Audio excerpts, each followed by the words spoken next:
Okay, welcome. Nice to see you.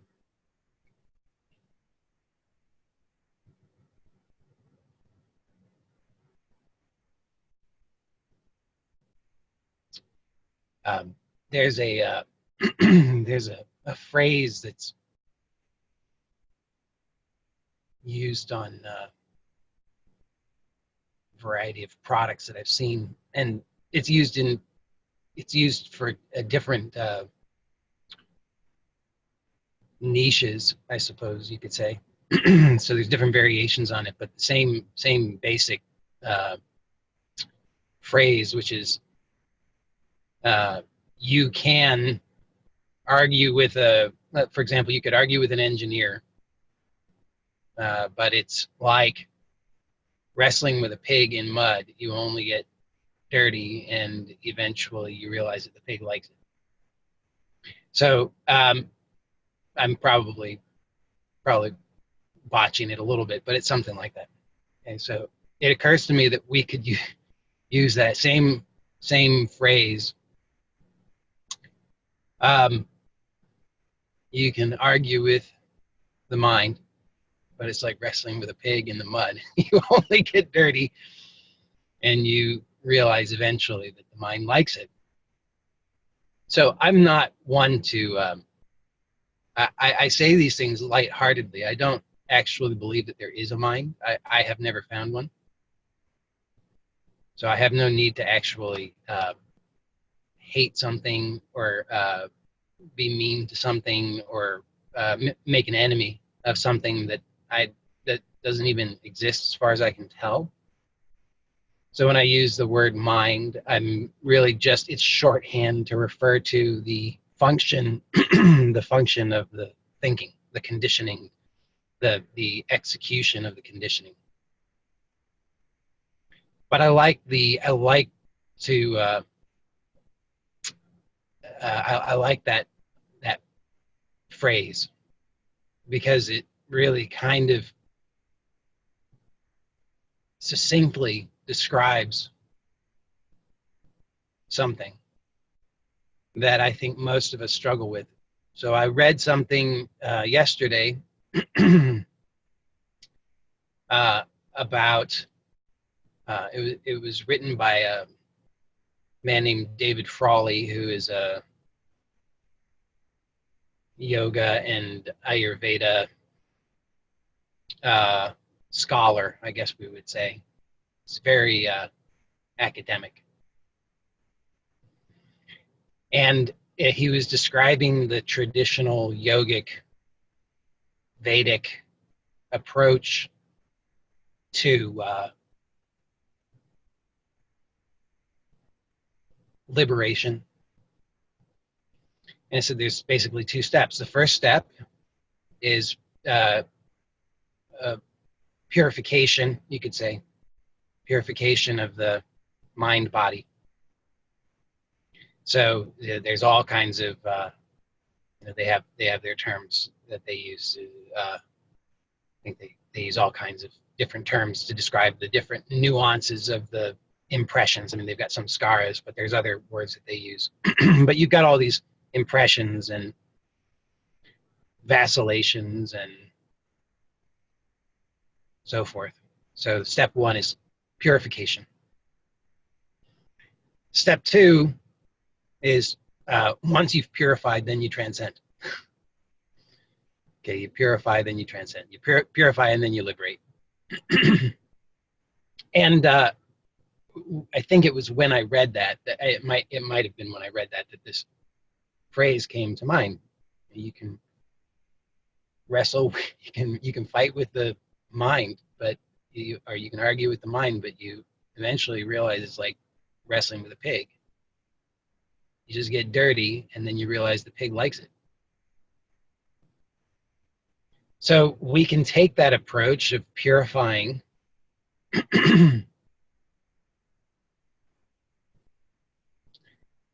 I would say, though, that this is going to sound like a very arrogant thing, perhaps, and maybe it is arrogant, but I would say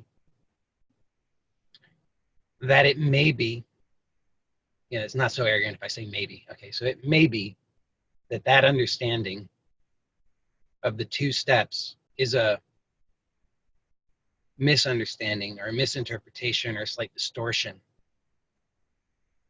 Because it seems to me that somebody who is really a seer, right? So the the Vedic knowledge is said to have come from, a little history lesson, I guess.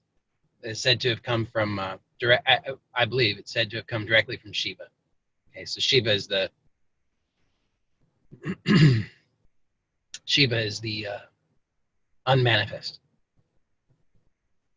and it was said that this came directly from Shiva through a.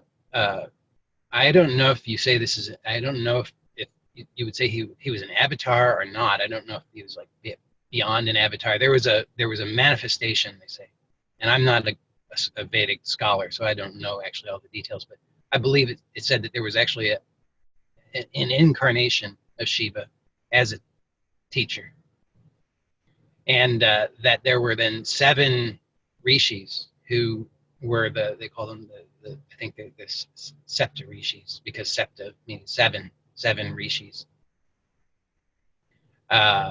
And rishi, and they were the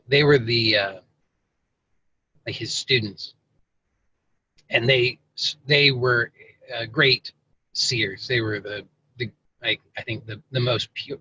This is the story. Okay, so I'm just telling you a story. These were the most pure seers. So rishi is rishi means seer. Okay, so what is a seer? Somebody who sees. Somebody who sees. And the way that the term is used in when somebody is referred to as a rishi, it's not just that they can see with the gross level sight that we attribute to the eyes, but that they see clearly. They see clearly in a unified way. And so, not that I'm going to claim necessarily that I am a great seer, but I do see. And so based on what I see, it seems to me that anybody who is truly a seer is describing, well, they're seeing what actually is. And so they're seeing that there is already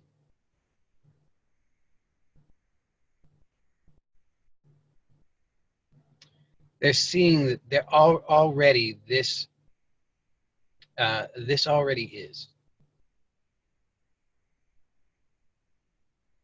So the idea that there's something that needs to be purified is already a distortion.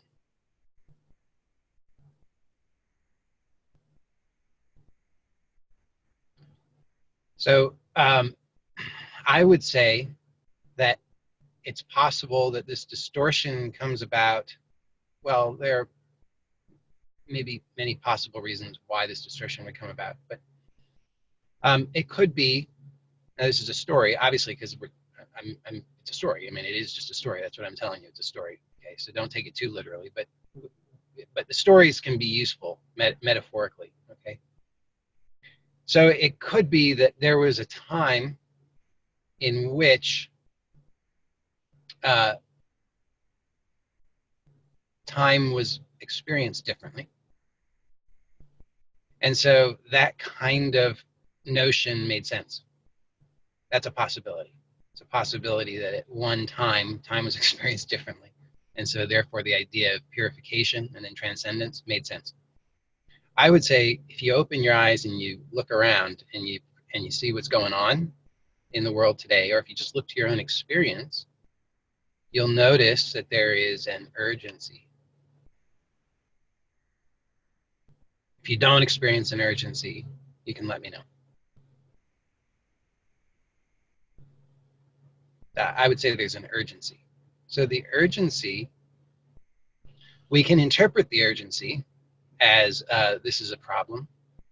Okay, so we can interpret the urgency as, oh no, I've got to work really hard to solve something, to fix something. But there's another way to perceive the urgency, and the way that I would suggest that is more useful to perceive that urgency is that it is just simply a reminder that the old way, or the conventional way, the distorted understanding of steps 1 and then 2, where first we have to purify and then we have to transcend, don't work. It's not for this time. It's not for now. It's not for us. You see? So maybe, possibly 2,000 years ago in the Himalayas, that was appropriate. Or maybe it was never appropriate. Maybe that's just some distortion, a modern distortion of somebody who doesn't have a clear enough recognition. But we all have this possibility of having a clear enough recognition now to be able to see what's really going on and to recognize the urgency as a call or an invitation to have a different experience of time. Okay, so the experience of time that we've had up to now, most of us, I mean, maybe you're the exception, but most people who I speak with, and you just read the way that people describe time in their experience, or you listen to the way people describe time in their experience, the perception has been, I'm this thing that exists in time. Is anybody here who does not recognize that idea, that sense that I am a thing that exists in time? Okay. So it's a common understanding of time. I am a thing that exists in time. So time we see as the bigger container, and we see ourselves, we perceive ourselves to be this thing bound within time, moving in time, victimized by time.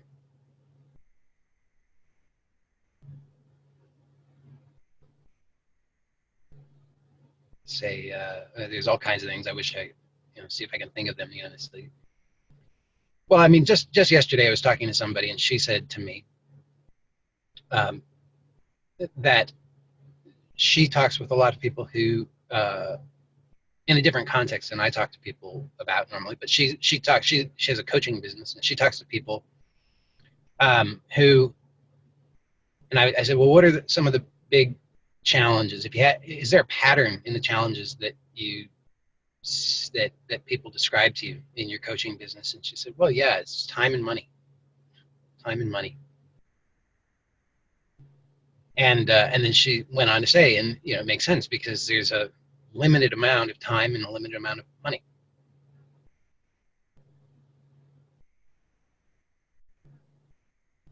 Only so many hours in the day. So I don't think I'm crazy. I think this is something that a lot of people struggle with. They perceive that there's a shortage of time, that they're losing time, that time is slipping away from them, that they are getting older, and that as they age, that urgency, the intensity of the urgency often increases, or people experience it in a different way than they did when they were younger. When they were younger, maybe the urgency is experienced as it's just funneled in different ways, more different kinds of creative things, career, family, so forth. So but here's the thing, is that that's wrong. Okay, that understanding is wrong. So that understanding, it's like coming back to what I started with, that we can substitute, we can modify the phrase that I started with. So we could say, you can fight with time, but it's like wrestling with a pig.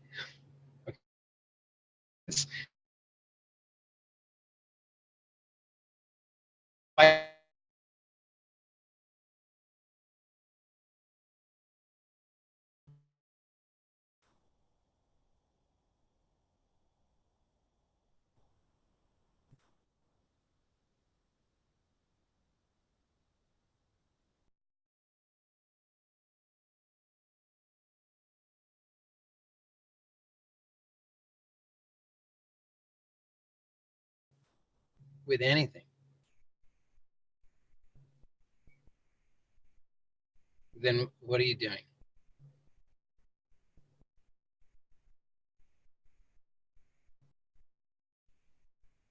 You are empowering it. You are empowering. You are giving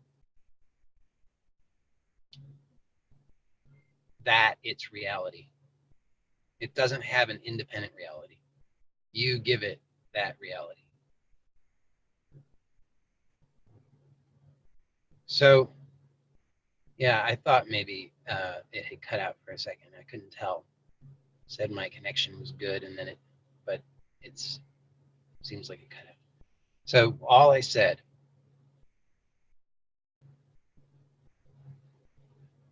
was that when you fight with anything, when you struggle with anything, you empower it. You give it reality. So we have a distortion. We say the mind exists independently. Time exists independently. I am a victim of these things. And you might have a belief that says, oh, no, I know that that's not true. But your actions are a more reliable indicator of what you really believe than what you think you believe, right? So just take a look at your actions and you can see, what are your actions? Your actions are the actions of struggle.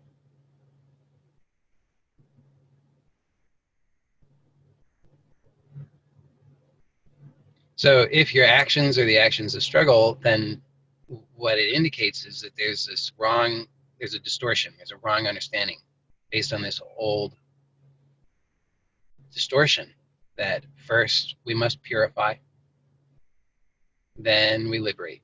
And what I'm saying is, no. The urgency that we experience is saying there's no time for step one. Forget about it.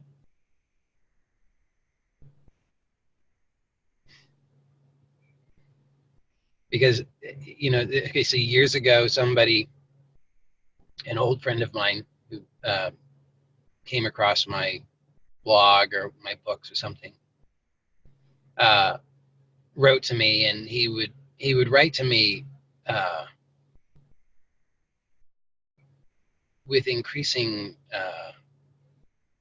frustration, and he would express his disapproval of what I was sharing and his perception of it, and and he would argue with me that that when I would suggest that freedom is found now and that it's not found in practice, he would argue with me that I was a fanatical practitioner and therefore I'm lying because all of the practice led to whatever insights I discovered.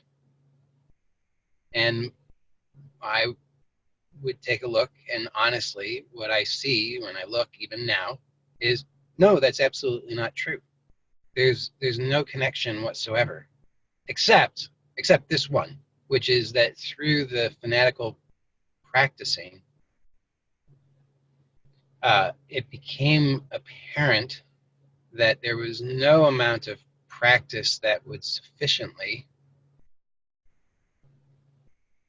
purify so that I would feel that I was ready to move on to step two. It's like you'll just never get it. You'll never get to where you think you need to be. There's a metaphor. I guess it's a metaphor and a simile, maybe. I don't know. I always get those mixed up. A simile, metaphor, analogy. It's one of those of polishing the mirror. Maybe you've heard this in spiritual circles. This idea of polishing the mirror. I think I first read this in a Ram Dass book years ago. I think he uses this in the Grist for the Mill. I think. Anyway, I remember reading it in a Ram Dass book, and I remember, I think I remember, I think I remember at that time, just thinking to myself, well, at what point is this mirror going to be polished enough? I mean, the way it was proposed is you just got to keep polishing the mirror. And I just wonder, well, at what point is it enough? Because, you polish it with it's really dirty, and you get the Windex out, and you paper towels, and the paper towels, how paper towels are. If you've used paper towels, the like cheap paper towels, they're gonna leave bits all over everything. It's a little better than it was, but it's not very pristinely clean. So then you get out some other cloth and you wipe it, but that's got little fine pieces of lint, and so you get a finer piece of cloth, and you just keep getting finer and finer and finer. But at every level of subtlety, you become more refined in your perception, right? So you become sort of, at a certain point, obsessed with getting this perfectly polished mirror, and at a certain point you gotta just give up. You'll never, ever, ever succeed in getting it polished sufficiently. So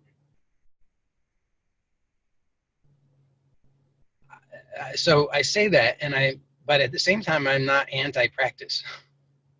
What it is that I'm anti-practice that has nothing whatsoever to do with offering a direct insight.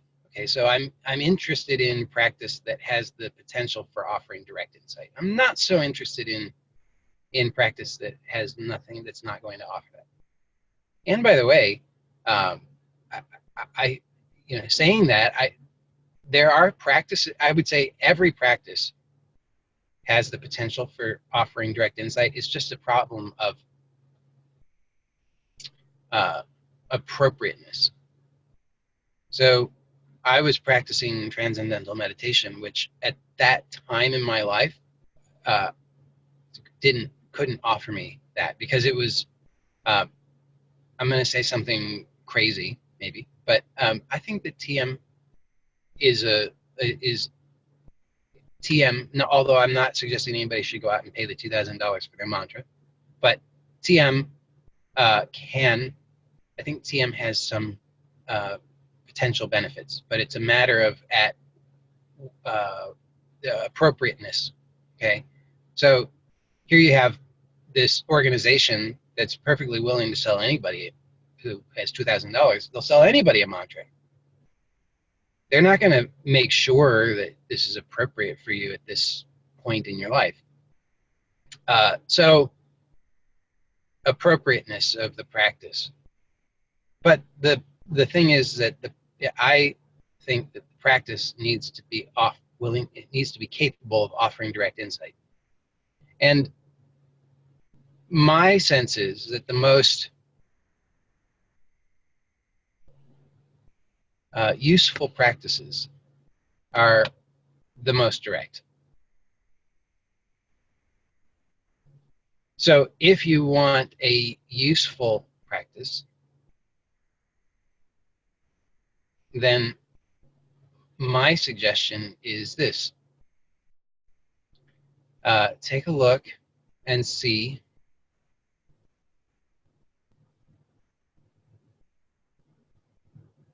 right now, just see how you're making effort, okay? just notice.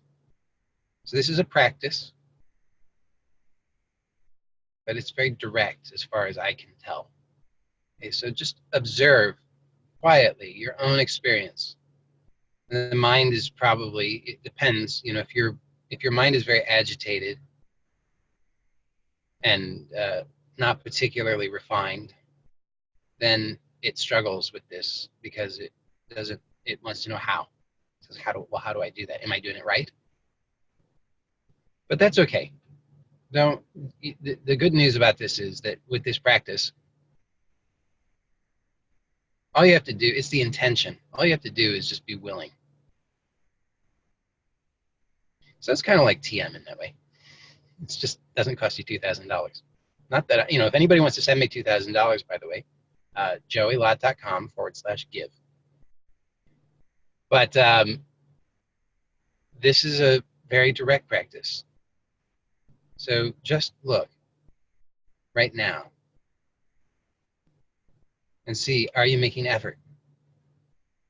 Now you can know if you're making effort because you will be perceiving a problem in your experience. So those are synonyms. If you perceive a problem, then you're making effort.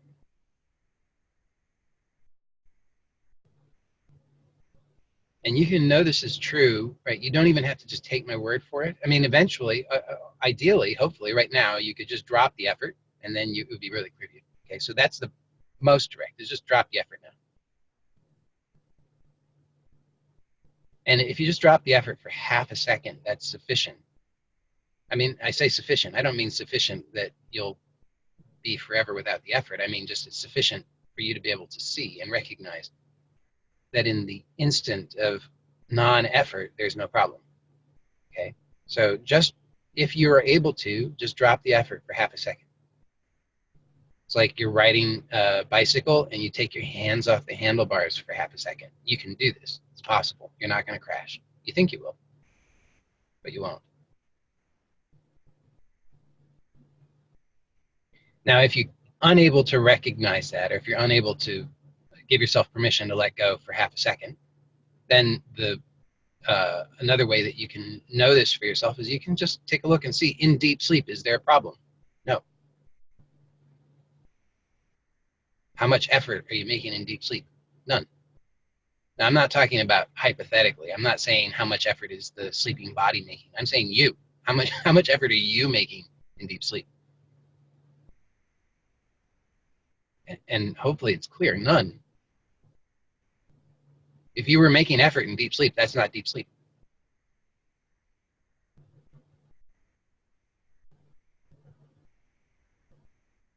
And it's actually a very interesting thing to contemplate, because you can recognize that every night,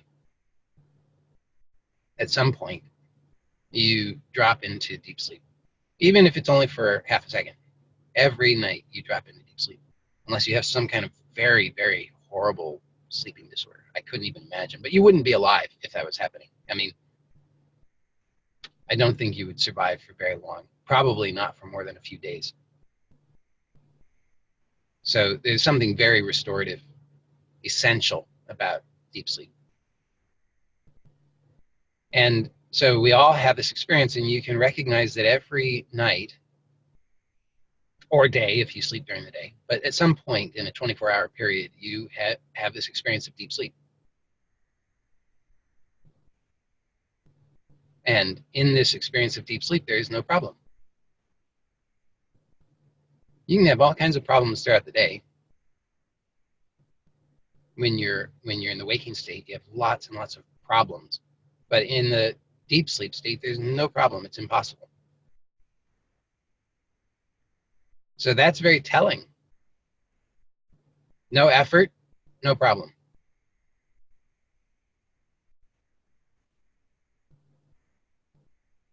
So you can observe now in your waking state, do I have a problem? If I think I have a problem, then, well, I'm making effort. So now we can observe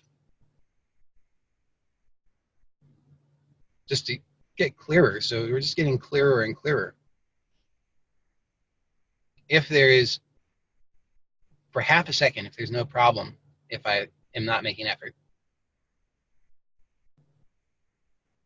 then what we want to know, well, I mean, if we're really curious. So being curious, by the way, is really helpful. I kind of want to be just being curious, being very, very curious. Like, I don't know how else to describe that other than curiosity. It's not, you don't have to know, right? Curiosity is not, I need to know because everything's on the line here. Curiosity is just, you've got all the time in the world because nothing's on the line. You're just really curious. What is this? So cultivate curiosity and take a look and see in this really curious, open way.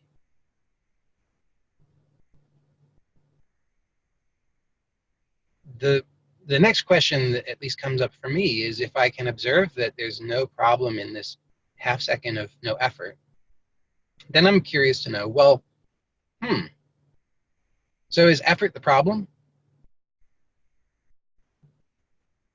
Right? If there's no effort, there's no problem, then I want to know, well, is effort the problem? Because I'm still assuming there's a problem. Seems like there's a problem. If you don't think there's a problem, you don't act as if there's a problem. If you're not perceiving that there's a problem in your life, then you're not here now in this meeting, because why would you be? Also, you wouldn't be human. I mean, we as humans, we have that habit. Okay, so there's nothing bad about you. It's just the habit of being human. But we have this perception there's a problem. We assume there's a problem. So if we catch a glimpse for half a second, oh, there's no effort, no problem. So just do that now. Just let go, like you're letting go of the handlebars, just for half a second. It's not a big deal. And the mind's like, I don't know how to do that. What do I do? Give me instructions. Yeah, whatever. Just let go for half a second. That's it. The mind can do that. All the mind has to do is just shut up for half a second.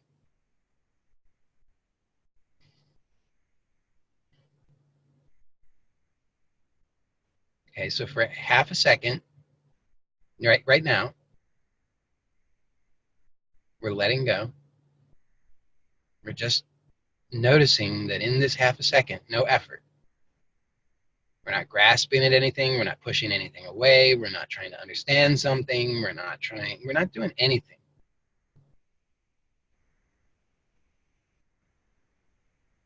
And you can see, you're still aware, right? You're still aware. And B, no problem. Just for half a second. Half a second later, maybe there's a problem. But for this half a second in which there's no effort, there's no problem. So then we want to know, well, okay, is the effort the problem?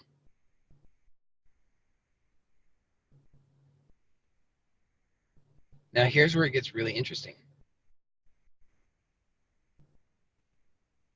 Okay, so make some effort.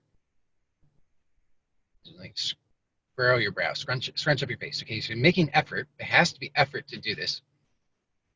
But is there a problem? No.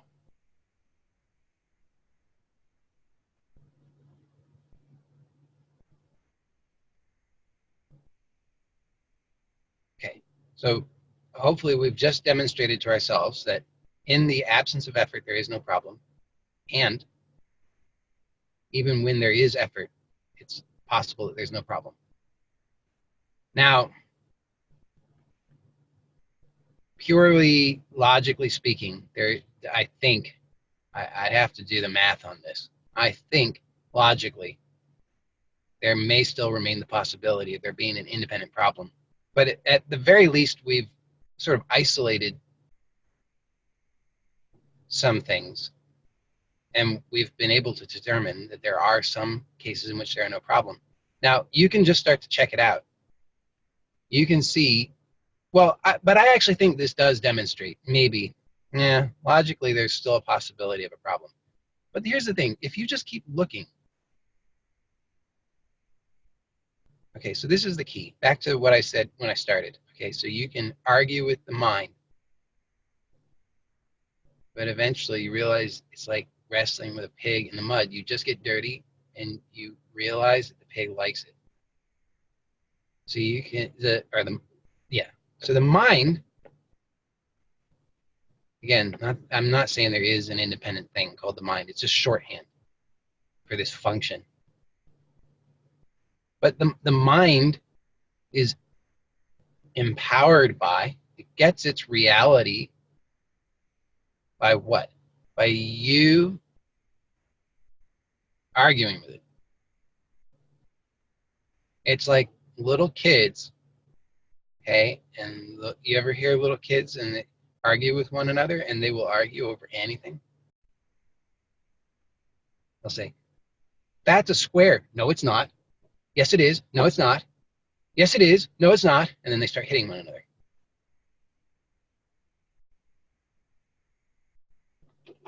My mom's taller than your mom. No, she's not. Yes, she is. But what if one kid says, well, my mom's taller than your mom? And the other kid just says, yeah, she is. Or what if the one says, my mom's taller than your mom? The other kid doesn't say anything.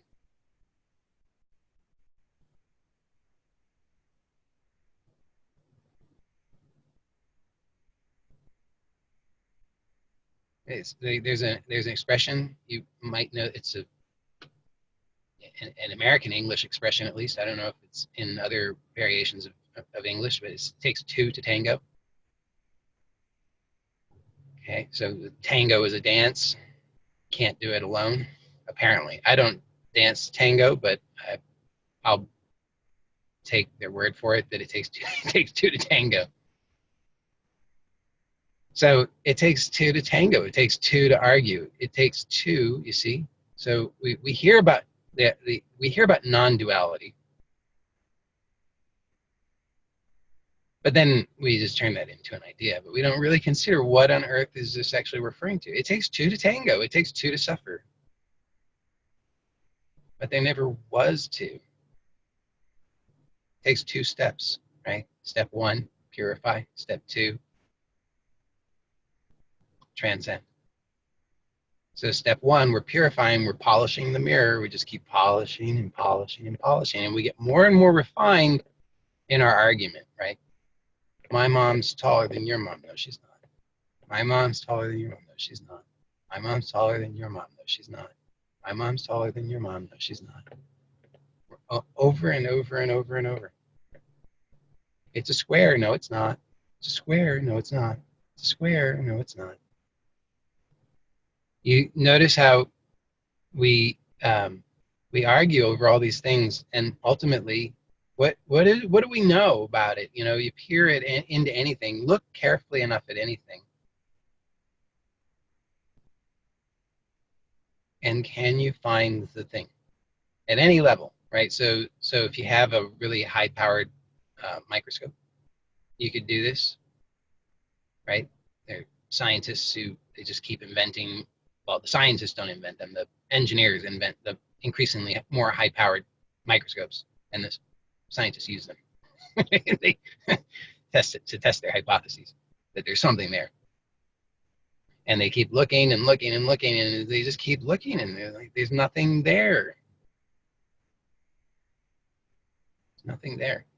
But we don't need to have a high-powered microscope. Okay, we can do it without a high-powered microscope, because that would be elitist if we had to have a high-powered microscope to do it. So how did the Septarishis do it? I don't think they were using high-powered microscopes. Maybe, but I don't think so. They were using the same faculties available to all of us. Awareness. All we have to do is be aware, and we have these. Back to the thing that I said about our sense of ourselves and time. Okay, so we think of ourselves as being a thing bound by time, existing in time. And I'm saying, no, this is totally wrong. And we can demonstrate this to ourselves very, very easily just by being aware, just by using this faculty of awareness. So right now, if you're interested in bold, you could do this with me. You could just observe and see if you can find time.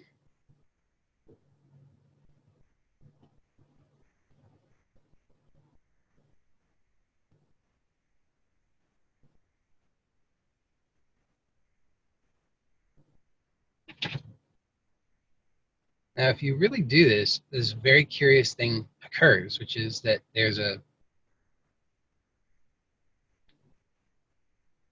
like an inversion. Something turns inside out or something like that. Something like turning inside out. It's not literally turning inside out, but it's kind of like that.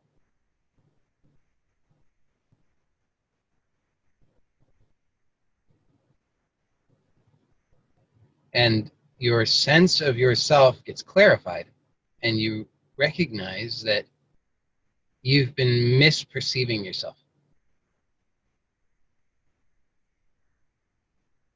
Just by looking for time. Now, how do you do this? Okay, how do you look for time? Well, in order to look for time, you have to slow down. Now, if you can slow down without having to think about it and turn it into a philosophy, it becomes really clear to you in your direct experience. Oh, yeah, time exists in me. I don't exist in time.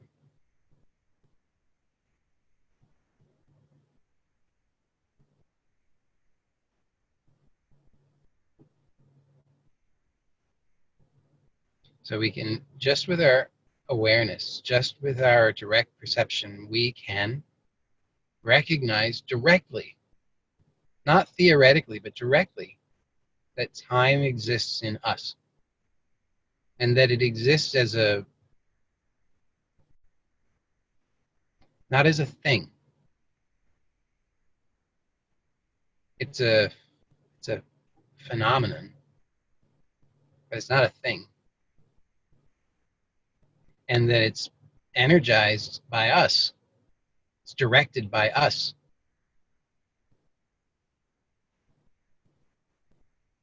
And then we can do this with anything, any so-called thing. We can just observe with the same awareness, using this quality of curiosity and slowing down to find the thing. So this is why I was saying we don't need a high-powered telescope or microscope. We could go that direction too, telescope, but we'll just stay with the microscope. We don't need a high-powered microscope in order to do this. All we need is awareness. So you can observe anything, and you can check it out. I mean, I don't know if I have a good object. Do I have any objects? I've got magic treehouse. Okay. So looks like a thing. So says the mind.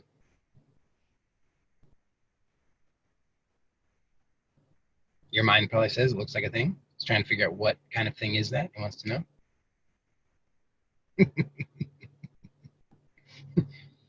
What is it? Maybe it's a head.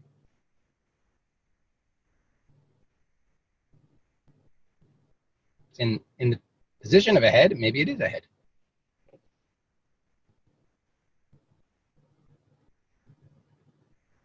You look at it carefully with this curiosity.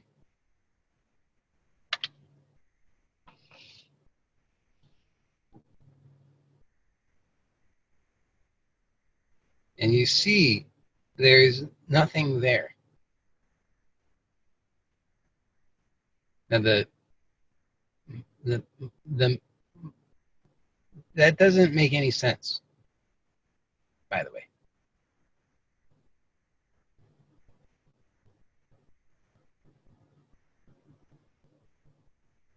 But it's obvious in direct experience.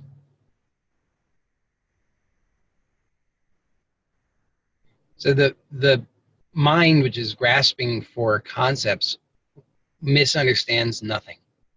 So I want to clarify that. It says nothing. Oh, that means there's an absence. It's a void. But that's not what nothing means. Nothing just means it's not a thing. See, this conditioned mind, which is conceptual, is just a collection of concepts. It's just, that's all it can do, is it just refers to concepts. So it says, well, what kind of thing is that? Is it this kind of thing or that kind of thing? It's all it knows. And then if we say, well, actually, if we slow down and just observe very carefully, then we start to see it's not any kind of thing. Not any kind of thing. And we can approach this from so many angles to reveal that it's not a thing. It's we could say there's happening. There's happening. But the thing doesn't exist. There's no thing.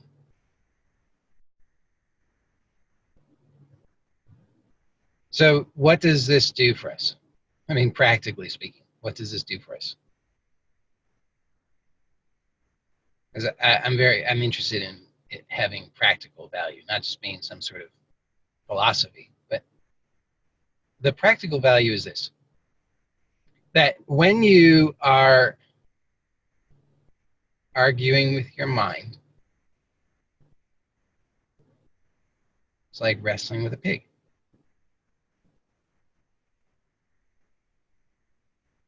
Now, do you like wrestling with a pig? If you like wrestling with a pig, by all means, keep at it. And it's like, we want to become more spiritual, or we want to become happier, or we want to become more healthy, or we want to become more productive, or whatever. And we learn that, oh, well, we're going to just train that pig to have better manners, and we're going to put some nice clothes on that pig. And that's going to be the solution. And try as we might. See, we think that the happy person has happy thoughts.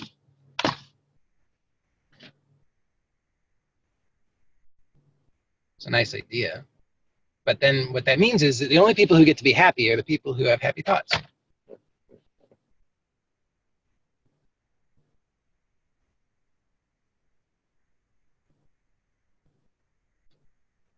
So you're wrestling with the pig. Come on, pig. Think happy thoughts. And the pig just says, oh, come on, let's get muddy. So the second that you are wrestling with a pig, you've already lost.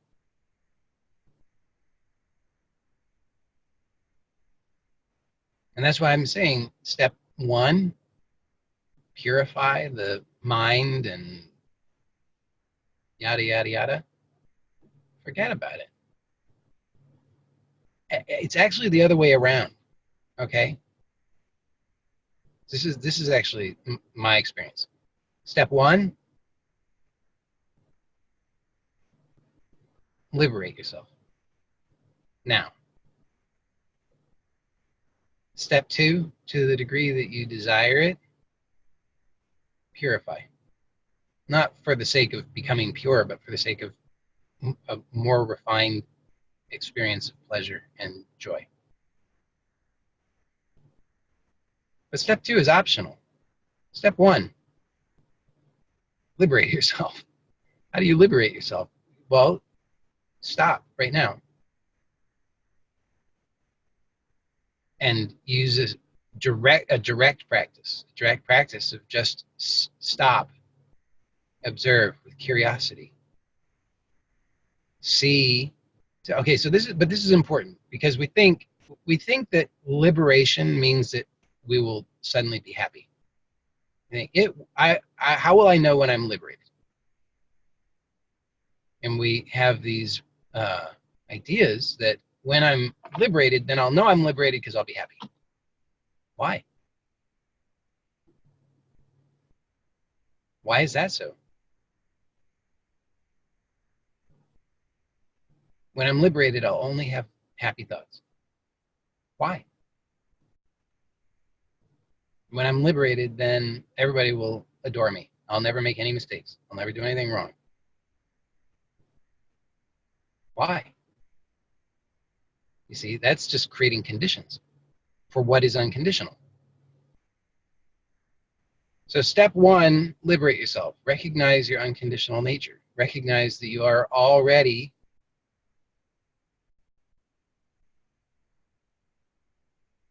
free. Already. That's actually, see, that's really what that earlier exploration reveals. So for half a second now, just don't make any effort. Just for half a second. In this half second, there's no problem. In this half second, there is freedom. Now observe more closely and see. For this half a second, there is no problem. Then there seems to be a problem again. Observe how the problem comes to be.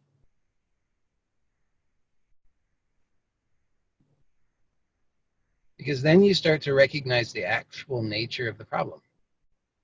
And you start to see what it really is. And it won't come as a surprise because I've said it a million times. That's an exaggeration. I've said it probably hundreds of times, though. The nature of the problem is a contraction.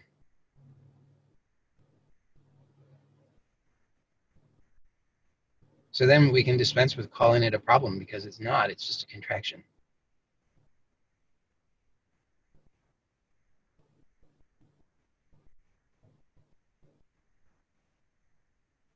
But if you don't have clarity on the fact that in this half second of no effort, there's no problem, then changing the language around doesn't help, right? Because if we don't have clarity to recognize that in this half second of no effort, there's no problem, then if we just try to leap over that and say, I don't want to do that, that's too uncomfortable, and I don't need to see that. Oh, but I can do this. I can just stop calling it a problem. I can just call it a contraction. Well, that's not going to work because that's not from seeing, that's from thinking. That's just some garbage concept that the mind has picked up. So that won't do any good. So it doesn't matter what we call it.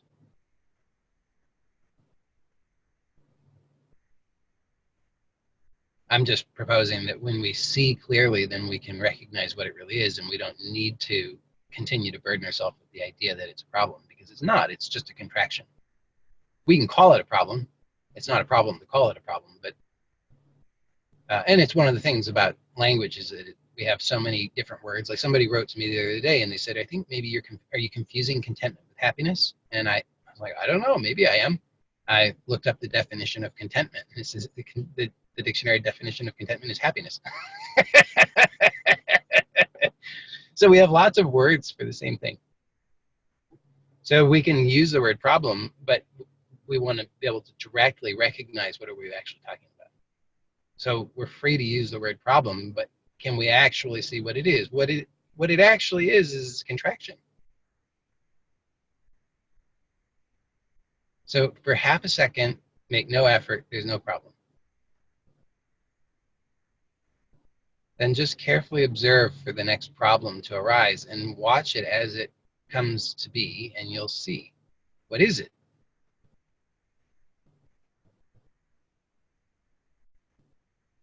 It's a contraction. So this is why I would say if we're going to have two steps, let's just reverse them. Step one, liberate yourself. Recognize that in this half second of no effort, there's no problem.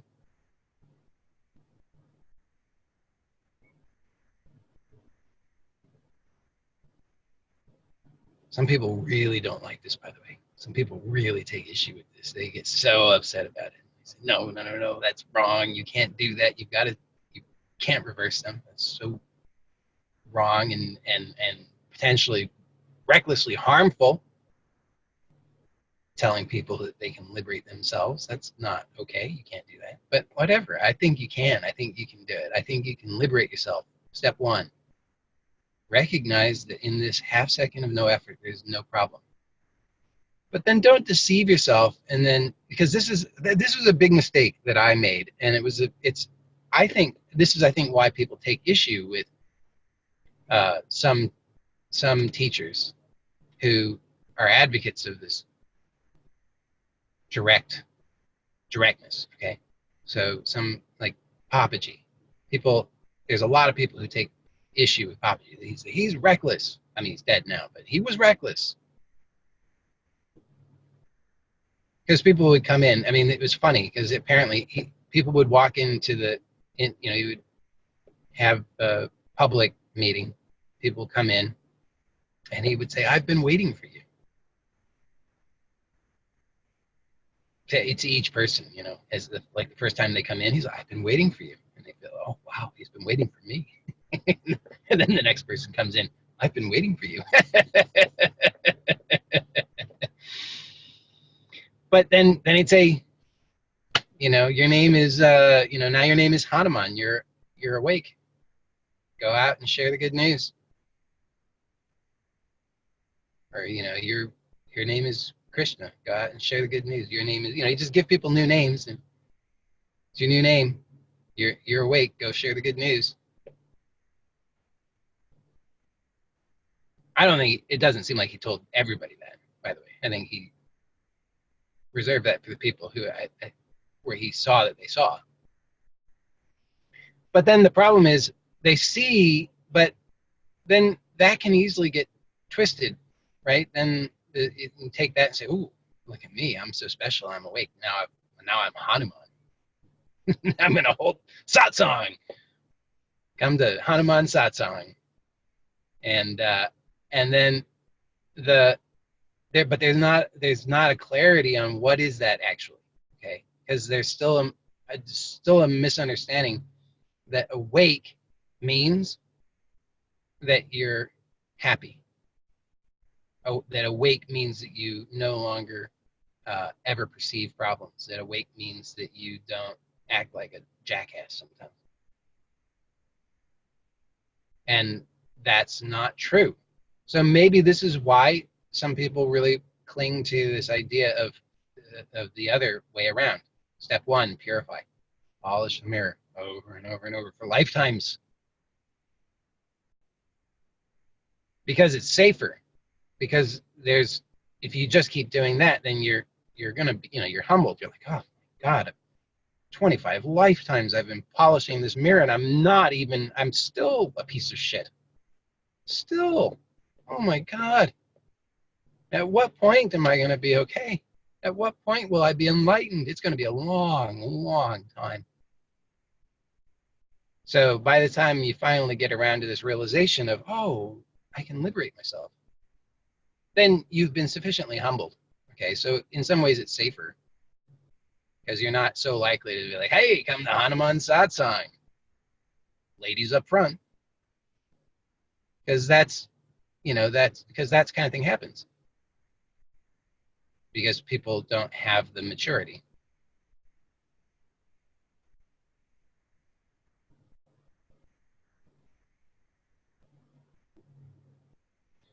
But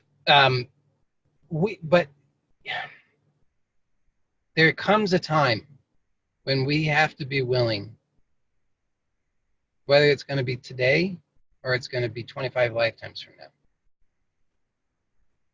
that there will come a time when we have to be willing to liberate ourselves. And that is always going to be the same. Doesn't matter how much you've purified yourself. So purifying yourself is not a progressive path to liberation. You cannot purify yourself to liberation. And you've heard this probably many, many times, right? Because, well, why not? You've read it in so many books, question and answer format. Well, why not? Because you're already free. drum roll, please. You know, it's like, God, how many times do we have to hear that? It's just, it becomes it's a trope, I think is the right word, right? It's, but it's true. Okay, you can't liberate yourself. Um, you can't purify yourself to liberation because you're already free. So it's not a, you don't have to be purified. It's not a prerequisite. You can wrestle with the pig all you want and get it as muddy as you want, and you're still free, and you can in an instant recognize that right now. So again, just for half a second, make no effort right now. I mean, really, don't try to figure it out. Don't try to understand it. Don't try to predict what's going to happen. Don't try to fix something. Don't try to protect yourself. Don't try to purify yourself. Don't try to do anything just for half a second. Like really, really, really totally effortless, just for half a second. You can do it. Everybody can do it. Half a second. Like taking your hands off the handlebars and then you can put them right back on. It's okay. So for this half a second,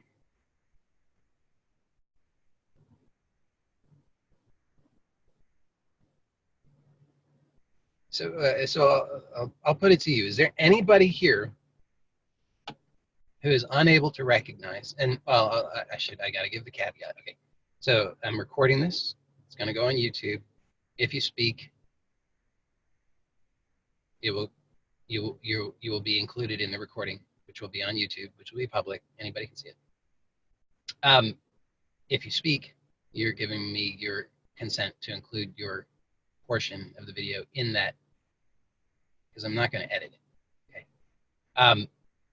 But if you're willing to speak up, and I want to put this question to you: is there anybody here who is unable to recognize in this half a second of making no effort that there is no problem?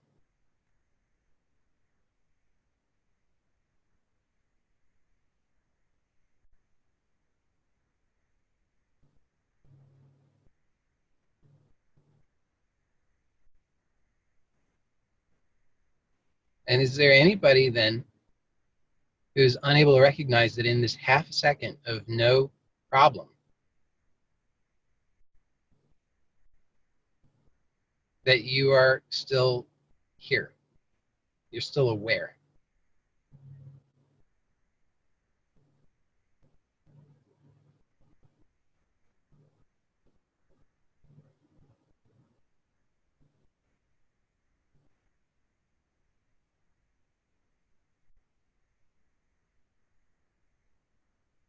And is there anybody then who's unable to recognize that just for this half second, that you are aware and that this awareness is completely free?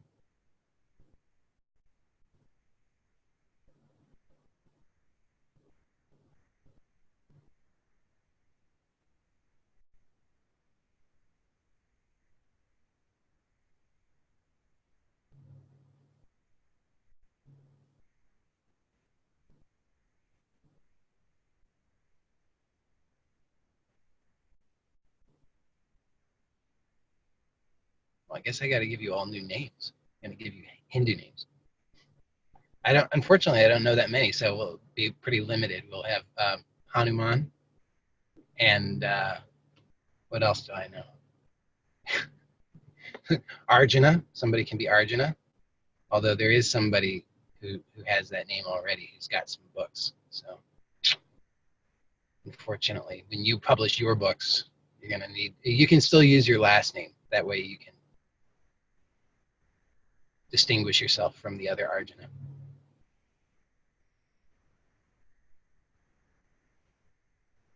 But in all sincerity, then that is it, you see. You don't need to go looking for it any longer. It's always here. And then you don't, but this is the important thing, is don't confuse that. See, because if you think that if you think that liberation means something, if you think that liberation, that's going to mean that you will suddenly become the person that you thought you needed to be, then you're just wrestling with a pig again. And so this is why I'm proposing that we can switch the steps around. Step one, liberate yourself. Step two, to the degree that it is pleasing to you, purify your experience so that it is more and more pleasing to you. So what do I mean by that? And how would one go about doing that?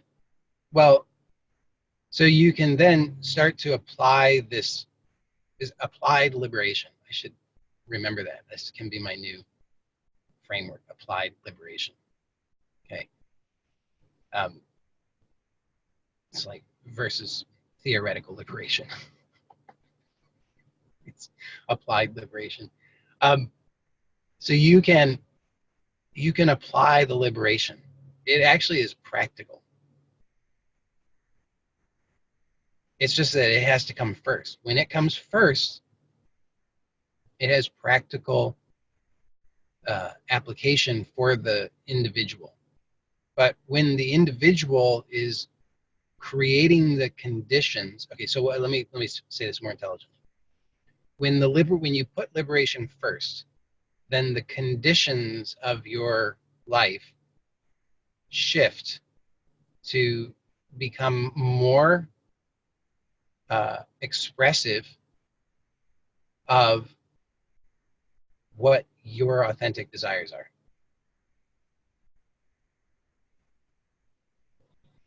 But when we have it flipped the other way around and we're trying to get the conditions of our life as we think they need to be so that we can then declare ourselves to be liberated, that's just a recipe for misery, right? Then we're just wrestling with the pig.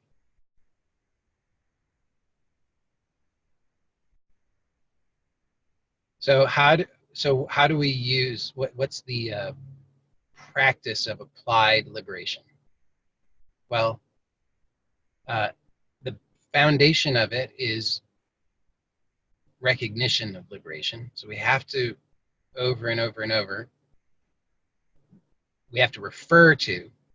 So up to this point, most of us have, when we're, our reference point for life is our self-concept.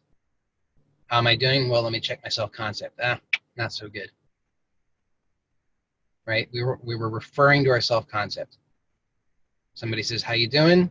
You refer to your self-concept. Well, let me check. Oh, no, not so good.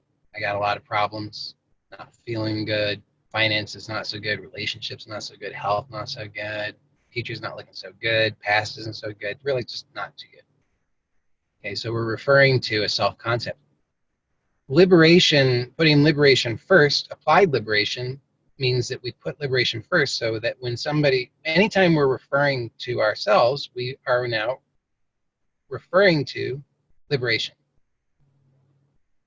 Okay, so how you doing? Suddenly it takes on a whole new thing. Because how you doing? Well, let me look. Gosh, I don't know. I don't know.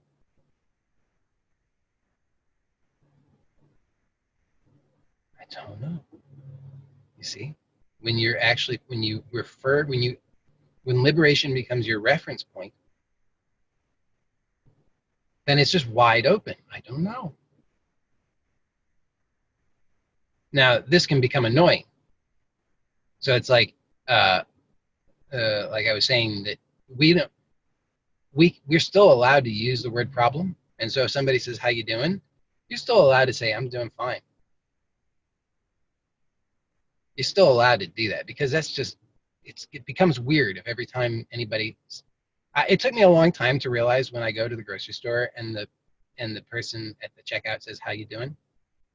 That all they want me to do is say, hi, good day. Great, thanks. That's all they want. It's just a greeting. It's just a pleasantry. They're not looking for me to tell them. Like, I used to be like, well, gosh, now that you ask, let me look. And they're like, who are you? What are you doing? Just check out already. So you're still allowed to just do the things. There's just like little rituals in life that you do. It's just how you function. You're still allowed to do those. But when with the things, when you find that there's a habit of suffering, you can just check it out and you can see, oh, yeah, there's that habit of putting my self-concept first, trying to purify the self-concept so that it will be good enough for liberation. Wrong. Wrestling with the pig. So then you see it. And then it's like, okay, well, wait a second. Who am I really? Am I really that? Because it just becomes kind of silly. It's like, what is that? Wrestling with a pig. I'm not attractive enough. Yes, you are. No, I'm not. Yes, you are. No, I'm not. Nobody loves me. Yes, they do. No, they don't. It's just like that's what we've been doing our whole lives. Wrestling with a pig. Trying to dress the pig up, right? You're trying to get the Sunday clothes on the pig. That's a reference only that us people from Christian nations will understand, but it's trying to get the Sunday clothes on the pig. And the pig, what's the pig going to do? The pig's going to go roll around in the mud. So let's not do that. Now it's applied, practical liberation. So liberation first. So we say, okay, whenever there's a self-reference, what are we referencing? We're referencing liberation. What is that? It just means right now, for this half second, doesn't even have to be half a second. That's the amazing thing about it is like I said, you start to see that time is in you. You're not in time. So what is half a second? Half of half a second, even half of that, half again of that, on and on and on. It becomes infinitesimally small units of time because there's no such thing. So all we're really talking about is just now. Drop the effort because you see that all the effort is just wrestling with a pig. Yes, it is. No, it's not. Yes, it is. No, it's not. Yes, it is. No, it's not. And you're like, wait a second. What's that? That was crazy. Oh, no effort for half a second for now. Oh, then you start to see what is. Then you just start to see, oh, that's all that's happening. It's a contraction. I thought I had to solve the problem, right? So what? Let's look at this in terms of like something practical. Okay, so so let's say a relationship thing. Okay, because we probably all had an experience where somebody says something that annoys us or hurts our feelings, right? So we get angry, sad, whatever, depressed, frustrated, reactive. So how does applied practical liberation work? Okay, the person says the thing, whatever, you were looking real ugly yesterday when you did that stupid thing. Huh? You get all reactive. How dare they? Okay, so then just pause for half a second, make no effort. See, can you see how this is different than the old way? The old way is I know I'm not supposed to be reactive. I'm supposed to be real spiritual. I'm supposed to be nice to this person. I shouldn't be reactive. I'm more evolved than this. I know better. So that doesn't work. You can feel I can feel the energy of that. Doing that is just like, oh, it's super contracted. Oh. Wrestling with a pig. So applied practical liberation is, oh, wow, there's that reaction. Just for half a second, I'm not going to make any effort. Now, not making any effort does not mean getting rid of the reaction, you see. I'm not suppressing anything. It takes effort to suppress.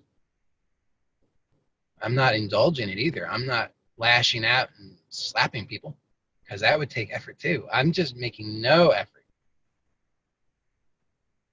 So when I make no effort, what happens is that the contraction that gives a sense of boundary and limitation and oppression to my experience is dissolved. And then no matter how big the energy, no matter how big this experience,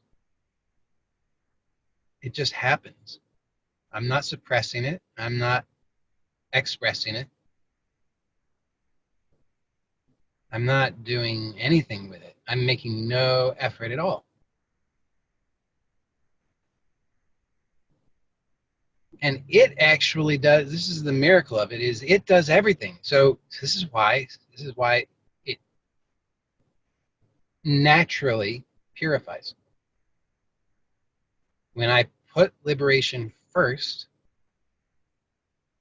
it naturally purifies, because I'm not mucking about. I'm not wrestling with the pig. You see, it's like the wave that comes through, and it just washes it all. And sometimes the waves are gentle lapping waves. You know, you're in the bay and it's just this gentle wave. Sometimes it's the tsunami, but either way, make no effort. I mean, if you can, if by the time the tsunami is hitting, you're not going to outrun it.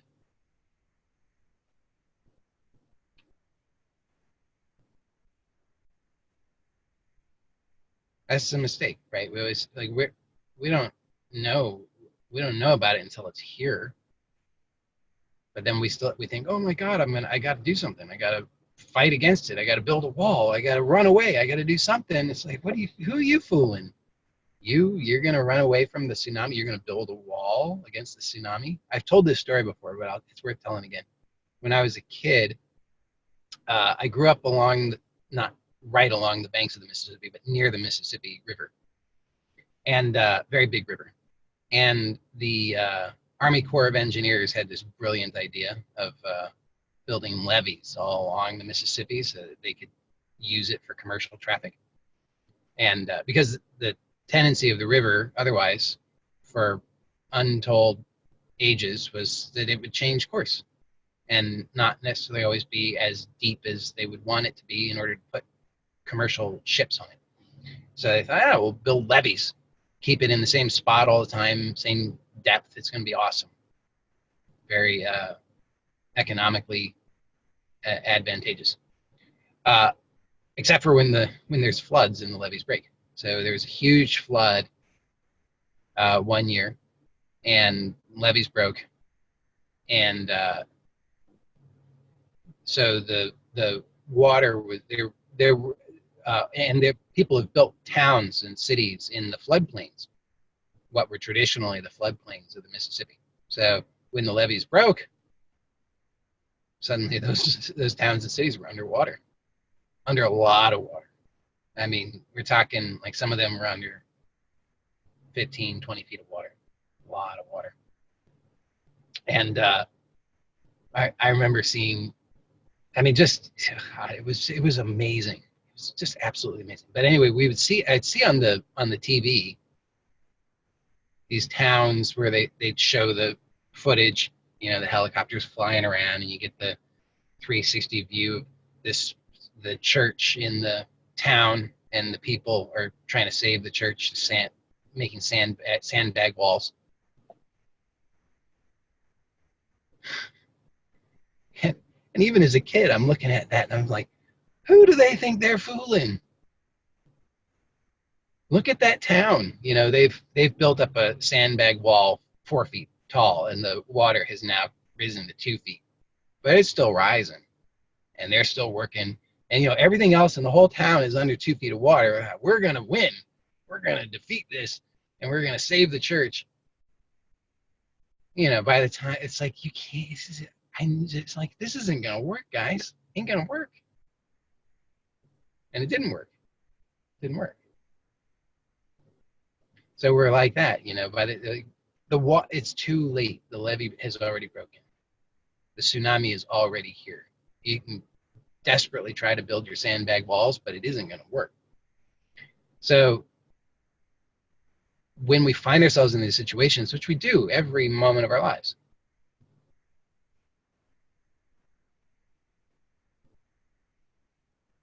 then it's just time to tell the truth.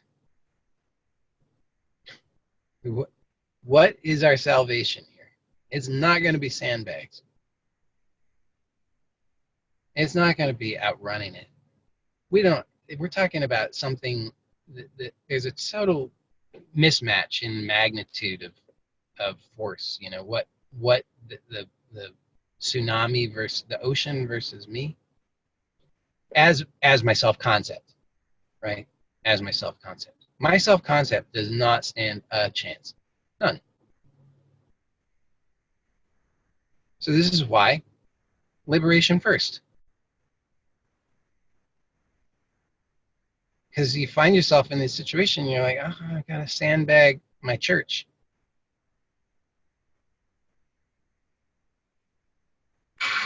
Ain't gonna happen, man. So liberation first. When you find yourself in these situations, liberation first. It's a call to recognize I am trying desperately to save my self-concept. I built my church in a floodplain. I built my church in a floodplain. Okay, here comes the flood. Guess my church is going to get washed away.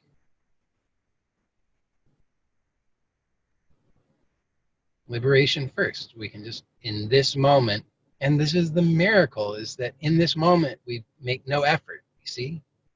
It's not like we have to go looking for liberation. It's here. You stop frantically trying to build the sandbag wall, and you wake up from the dream and you realize, oh, it was a dream. Somebody has a question. No? It sounded like somebody had a question.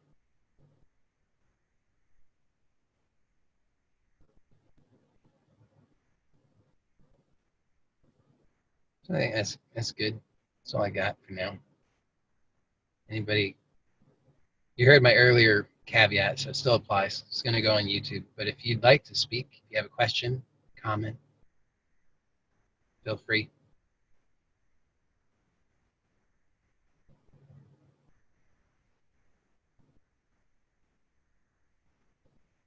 I don't have a question, but I'm sorry I was interrupted a few times, but I think this was just an incredibly awesome session. Thank you so much, Joey. Good.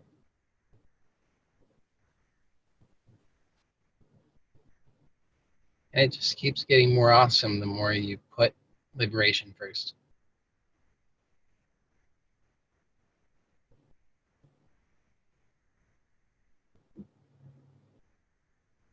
For it to be awesome for you means that there's a recognition. Otherwise, it's just like, if there's not a recognition, it's not awesome. If there's not a recognition, then it's just like crazy talk.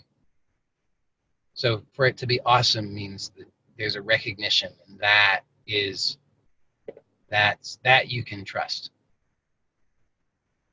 So that is very good news. We can change. Well, I'll figure out what we're going to change your name to. I'll come up with a good Hindu name for you. I can't think of any good female Hindu names at the moment. Oh, we can call you Radha. There we go. No, I'm kidding. No.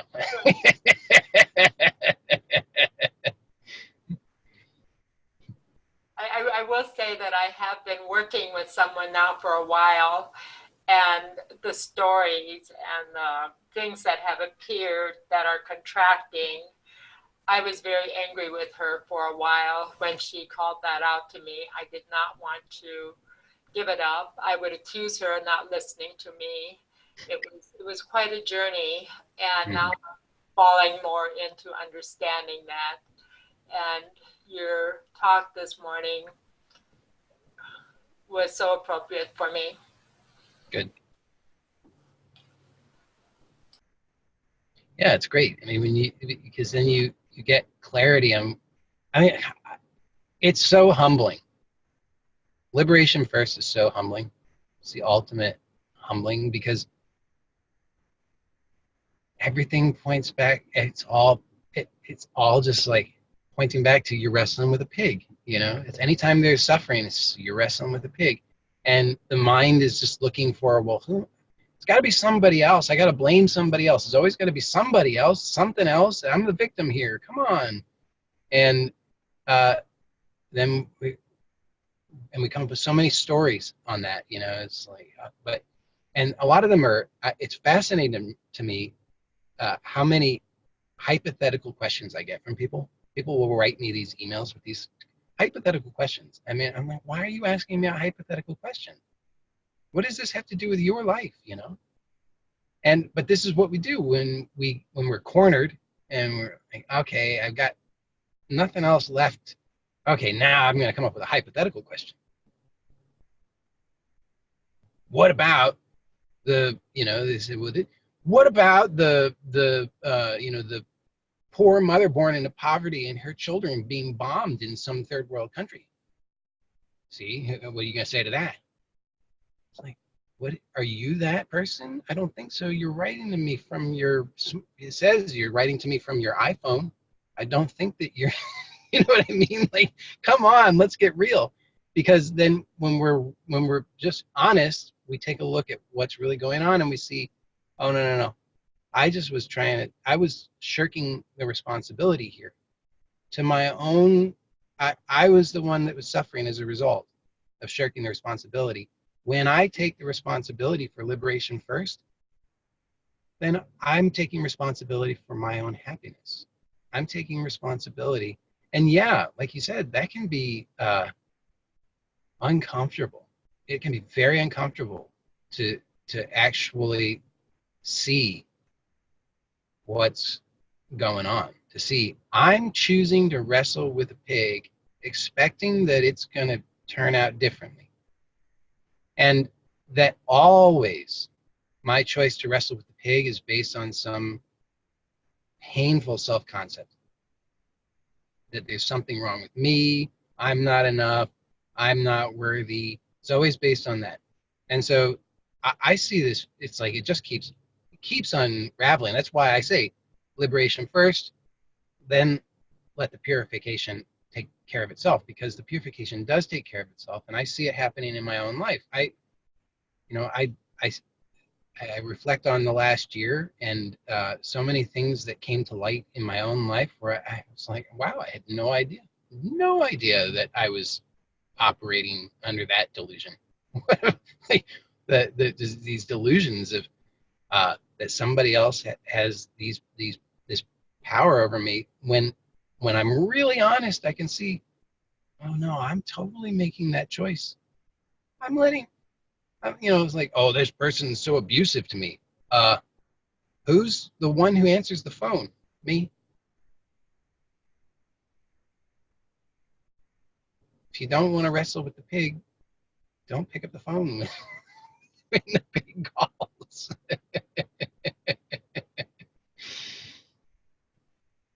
So at so many levels, it's always like, and what my point with that is when we really take responsibility and we really put liberation first, then who's got the power to harm us?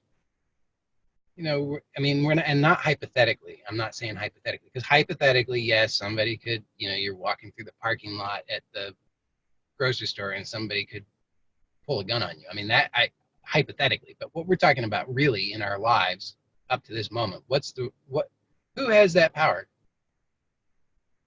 Nobody. We give them that power. We give them that power by pretending like we're victims, by pretending like we are not wrestling with the pig.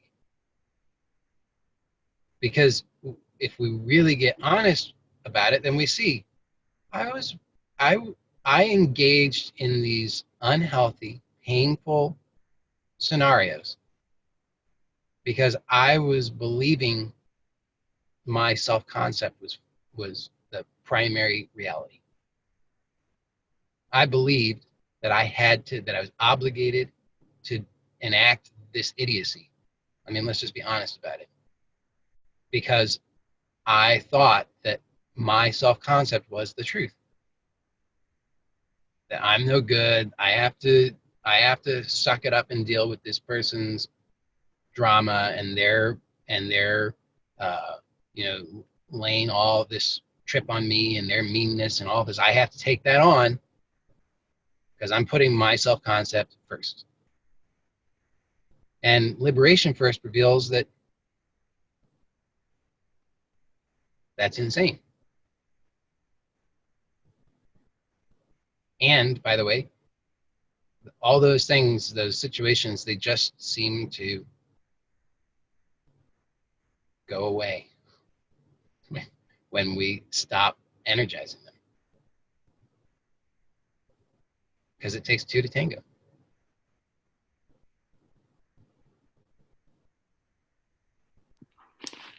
Joey, when in that Yes. situation with a difficult person, and you're not lashing out and you're not repressing, but then are you not talking at all? Like if that, say that other person gives you the silent treatment, or even tries to engage you in the conversation, so you just keep on observing their own reaction. Always, yeah. I mean, but you see that question is coming from the conditioned mind, which wants to have a plan. Yeah.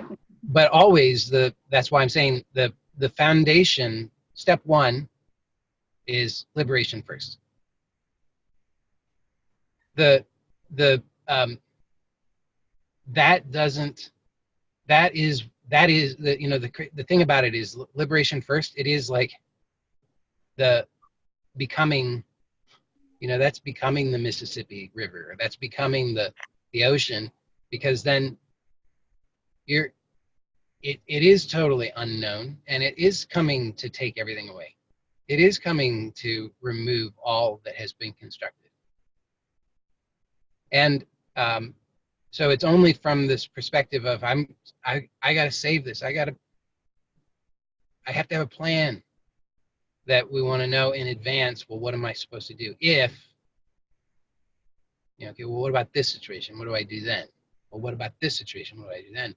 But in practice, in reality,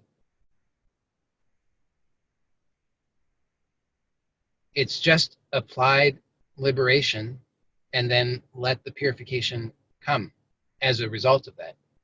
So that whatever happens, it's a trust in that liberation first and foremost. Now, yeah, so somebody's doing whatever they're doing, you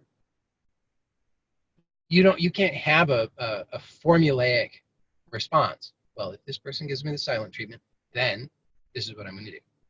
That's like a scripted, formulaic thing, which never gives satisfying results, because it's always only going to be, and you can know this is true, it's just logically it's so, that you want to construct that formula now based on your present self-concept. So then when that situation occurs, this formula is designed for what? It's designed to prop up the self-concept of now, which is not going to be the self-concept of then. So it's not even it's a total mismatch. But I'm saying let's forget about self-concept entirely, because the self-concept isn't who you are. Self-concept is actually unnecessary.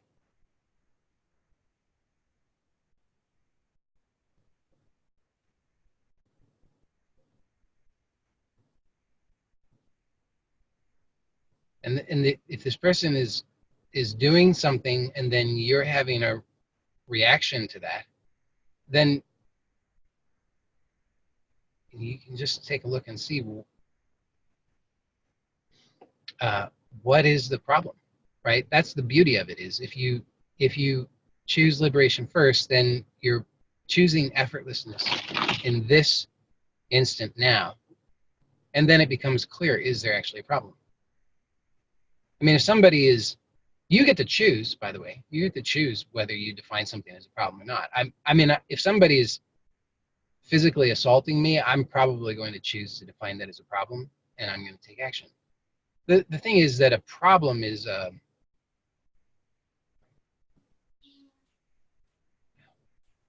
there's no absolute problem. There's only the problem that we get to choose, and then it's just, is it something that I want to respond to? Okay, so just in the moment, you decide by direct looking whether you want to respond or not. Yeah, but you can also see that in the case of yes, I mean, absolutely. That there's a clarity from that on, is this actually going to produce any positive, what I would perceive as a positive outcome for me? Because most of the time, and you can just tell the truth about it, you can see that in your life, most of the time you've operated, and this isn't specific to you, this is all of us, we have operated like robots. It's just, we've got our programming, and give these circumstances, it pushes these buttons, we respond in this way, and we, even most of the time as it's happening, we have enough self-awareness to realize, oh my God, we're doing it again, this is not going to turn out good, this is going to turn out exactly like it always does. But we feel powerless to do it any differently because we don't recognize that all that we're doing is reacting in the defense of a self-concept. But when we recognize in the moment that we already are without problem, and that's a clarity that's presently experienced, then we get to see, what if there is no actual problem, what do I need to do? I mean, like, what is actually, we can see what's actually happening. Well, that person is opening their mouth, they're making some sounds. It's kind of what's happening. Now, there's a if that normally we're just reactive. So that person opens their mouth, they make some sounds, and we open our mouths and make predictable sounds in reaction to that. Back and forth it goes. You know, my mom's taller than your mom. No, she's not. And round we go. But if we put liberation first, then what we have is this possibility of actually seeing what's really going on and being responsive to that. So this person is opening their mouth and making sounds, but if we're really just present to the experience as it is, then we are suddenly open to these new dimensions that previously we hadn't seen or recognized, and we start to see, it's like superpowers in a way. I mean, they're not really superpowers, they're just powers that are innate within us just by virtue of the fact that we have capacity for empathy and so forth. But we can see and recognize what's going on for somebody. We don't have to have like clairvoyance and know the exact details of the story, but we can read it in them. We can see what's going on, and we can be responsive to that rather than reactive to the sounds that they make. So, you know that if somebody is expressing some kind of frustration, anger, disappointment, whatever, that you take it personally and you react to it personally, and that doesn't go well. But if you are putting liberation first, then suddenly you see this person in an empathetic way, and you recognize, oh, they're just like me. They're having these strong experiences, and they're reacting from this conditioned way of trying to protect a self concept, and they're just in a lot of pain. So when we don't react in our habitual way, we actually shift things in the dynamics of the relationship, and it opens up this space for a response, for responsiveness,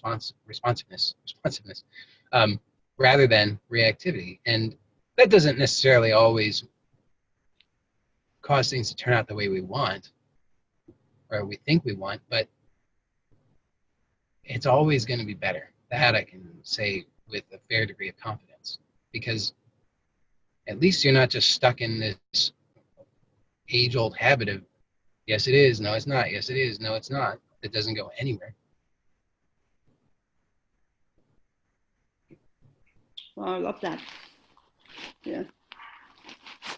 And also, when you see, and you test it out, test it out and let me know. But I'm confident that you will notice this, that when you are putting liberation first, and then you are really just present to the experience, then you are giving the other person the same gift that you're giving yourself, which is that you're seeing that person as they really are rather than as your concept of them. So you're liberating them too. And people can't help but respond to that. I mean, there's no way they can't, because we're all I don't know how to exactly describe this, but we're all interconnected. So if you are no longer reacting to their reaction to their self-concept and your concept of them and so forth, then there's space that they say nature abhors a vacuum. Maybe you've heard that. So there's space suddenly, and that's going to be filled in, and has to be filled in creatively. So something new will happen. Has to. So when you were saying this year that you've discovered more things about yourself, it was that space, that sort of open, curious space that you saw what it was that you hadn't seen before in yourself. Yeah. I mean, I would say yes. Oh, for sure. Yeah, because I don't think there was anything this year or this last year that was particularly more intense than any previous years, but there was more this past year. My perception of it is that I was less reactive and more readily willing to just see. And I feel that it was a very, very powerfully transformative year. Not always comfortable. Yes.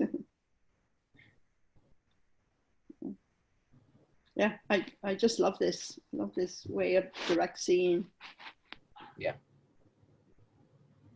Thank you so much. Thank you.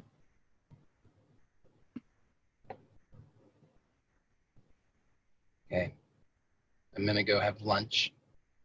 Thank you, everybody, and I'll see you next week. Bye for now.